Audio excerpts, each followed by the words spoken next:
és una bona oportunitat el fet de destacar que el món universitari és molt variable i molt polièdric, no? Nosaltres tenim hem creat una regidoria d'universitats, que ja és un primer pas, però més vinculat al tema de la cultura de la pau, que és el que ens ocupa.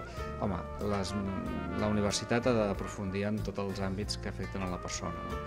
Els processos de pau i de conflicte arreu del món tenen unes metodologies, unes formes de treballar que porten que el món de la universitat tingui molt a dir i molt a fer.